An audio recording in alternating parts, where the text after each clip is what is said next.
ارے تمہاری خالہ بھی آئی ہوئی ہے، خالہ ہو نا تم؟ بقاعدہ شروع ہو گئی آنا ہیں؟ ماشاء اللہ.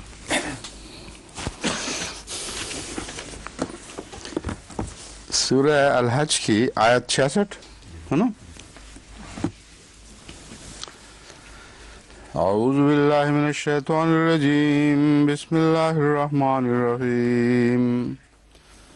ألم تر أن الله سخر لكم ما في الأرض والفلك تجري في البحر بأمره ويمسك السماء أن تقع على الأرض إلا بإذنه إن الله بالناس لرؤوف رحيم. وهو الذي أحياكم ثم يميتكم ثم يحييكم إن الإنسان لكفور.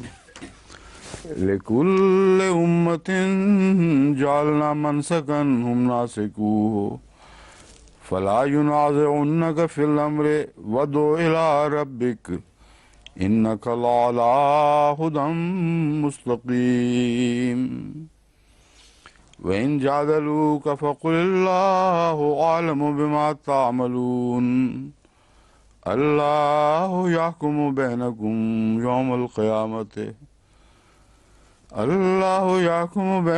يوم القيامة فيما كنتم فيه تختلفون.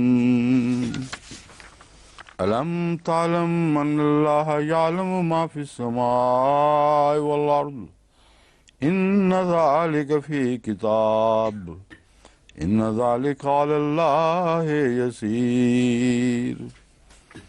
ويعبدون من دون الله ما لم ينزل به سلطانا وما ليس لهم به علم وما للظالمين من نصير. وإذا تتلى عليهم آياتنا بينات تعرف في وجوه الذين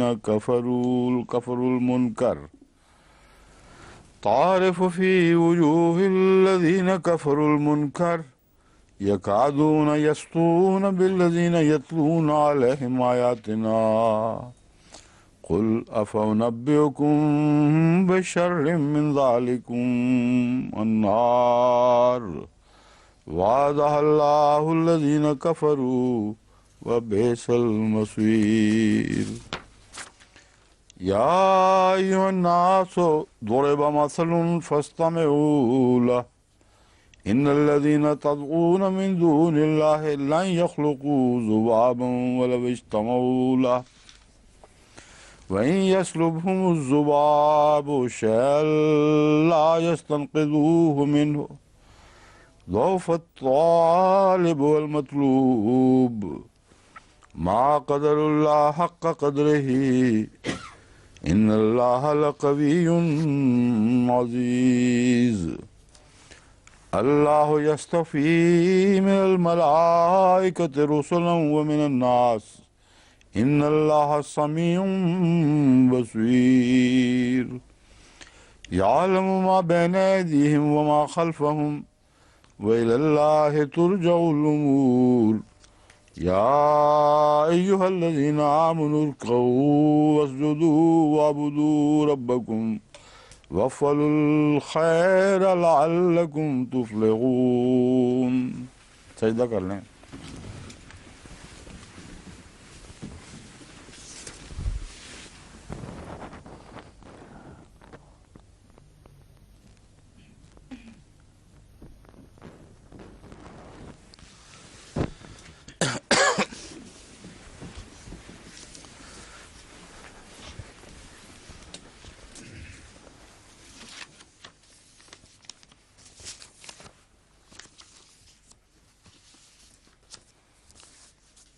ألم تر أن الله سخر لكم ما في الأرض.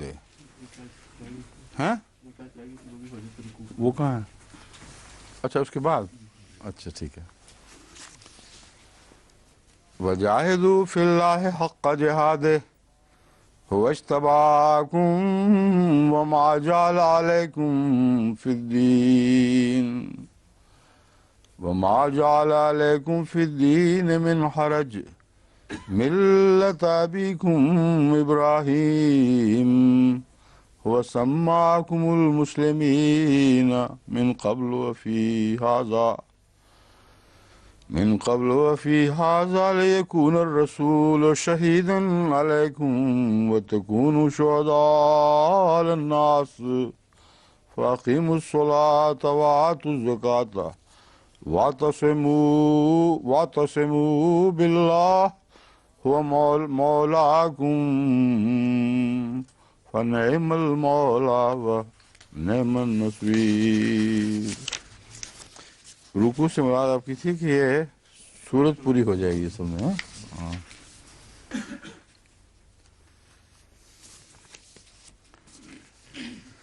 الم تر ان اللہ سخر لکم، کیا تو نے دیکھا نہیں کہ اللہ تعالیٰ نے تم سب کے لیے جو کچھ بھی زمین میں ہے اور آسمان میں ہے اسے مسخر فرما دیا ہے.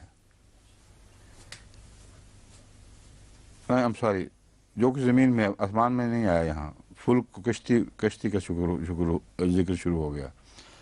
کیونکہ عام طور پر آسمان آ جاتا ہے اس لیے بے ساختہ منہ سے نکل گیا. الم تر ان اللہ سخر لکم ما فی الارض، کیا تو نے دیکھا نہیں کہ تمہارے لیے اللہ تعالیٰ نے جو کچھ بھی زمین میں ہے مسخر فرما دیا ہے.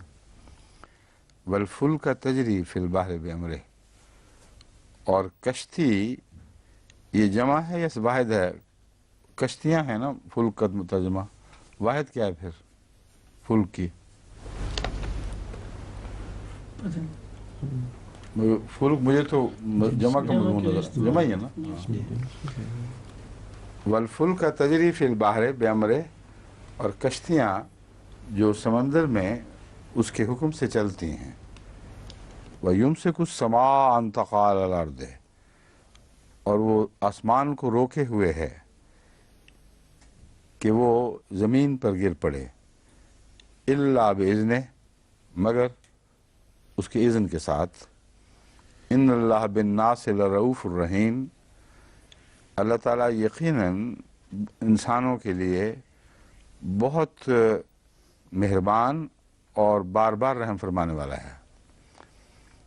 اس میں الم تر ان اللہ سخر لکم میں صرف زمین کا ذکر فرمایا گیا ہے، آسمان کا نہیں فرمایا گیا. اس لیے جو دوسری آیات ہیں جس میں آسمان کا بھی ذکر فرمایا گیا اس میں اکثر یرو کا مضمون ہے، اولم یرو.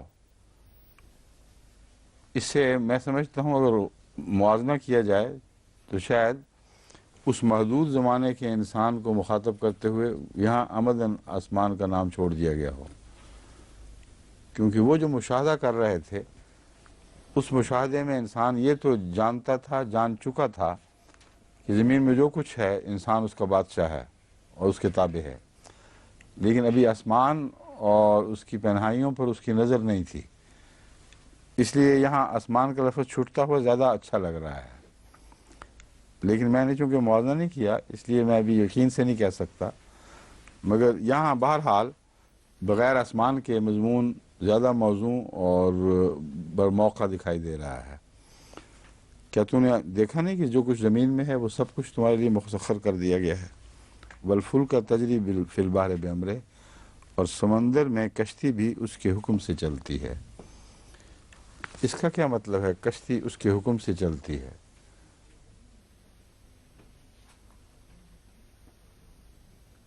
یہ بتائیں یہاں امر سے کیا مراد ہے؟ یہ تو ایک عام قانون دکھائی دے رہا ہے بظاہر، تو فی الامر میں کوئی خاص بات ہوگی نا. یوں تو نہیں اللہ تعالیٰ نے فرما دیا کہ اللہ کشتی اس کے حکم سے چلتی ہے. یہاں جو جانور جو زمین کی سواریاں ہیں ان کا ذکر نہیں فرمایا گیا، اور بالامر جہاں تک امر کا تعلق ہے ہمیشہ کشتیوں کے تعلق ہی میں بیان فرمایا گیا ہے. بوئنسی کا تو نہیں اس میں کوئی ذکر کیا اس کا اللہ تعالیٰ نے؟ ہاں وہ کیا ہے؟ ڈوبتی نہیں ہے. بات یہ ہے کہ پانی جو زندگی کا ذریعہ بنایا گیا اس کا وزن غیر معمولی اہمیت رکھتا ہے. بھاری سے بھاری چیز بھی اگر خاص بناوٹ کے ساتھ تیار کی جائے تو پانی میں اس لیے نہیں ڈوب سکتی کہ جتنا ڈسپلیس کرتی ہے پانی، وہ پانی بہت بوجھل ہوتا ہے.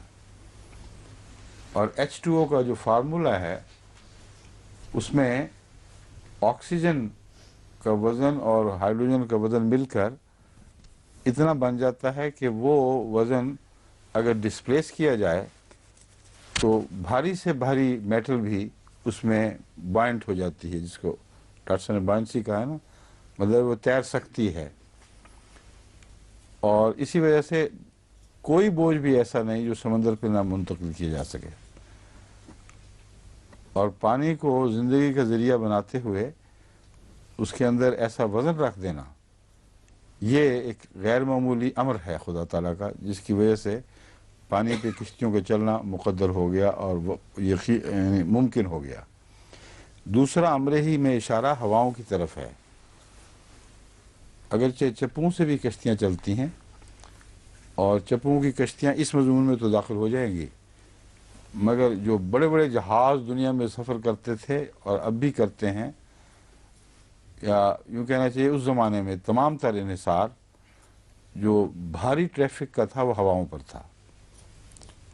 اور ہواؤں کے متعلق اللہ فرماتا ہے کہ اس کے امر سے چلتی تھیں حضرت سلیمان کے زمانے میں. اور اسی طرح ہمیشہ امر کا لفظ ہواؤں کے چلنے سے تعلق رکھتا ہے.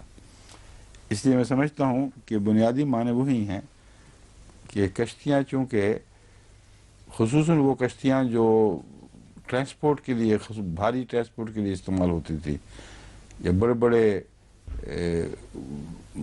گروہوں کے لیے سفر کرنے کے لیے استعمال ہوتی تھیں، وہ چپوں سے نہیں چلا کرتی تھیں. اس لیے کہ وہ اونچی اتنی ہوتی تھیں اس کی دیواریں کہ وہ چپوں سے چل ہی نہیں سکتی تھیں، ناممکن تھا. اس لیے ہواؤں کا پر ان کا انحصار جو ہے یہ اللہ کے امر کے ساتھ ہے. اور اس امر میں ہواؤں کا جو نظام ہے پورا، اس کی طرف توجہ دلائی گئی ہے. حیرت انگیز نظام ہے ان کے رخ کا. اور ساری دنیا میں ہواؤں کے رخ اس طرح معین فرما دیے گئے ہیں کہ ہر جگہ سمندری سفر ممکن ہو گیا ہے. ورنہ اس میں جو گرمی کا توازن، مختلف زمین کے جو خم ہیں ان کے فرق پڑ جاتے اگر، تو ایک ہی طرف سے کشتیاں چلتی پھر واپس آ ہی نہ سکتی کبھی.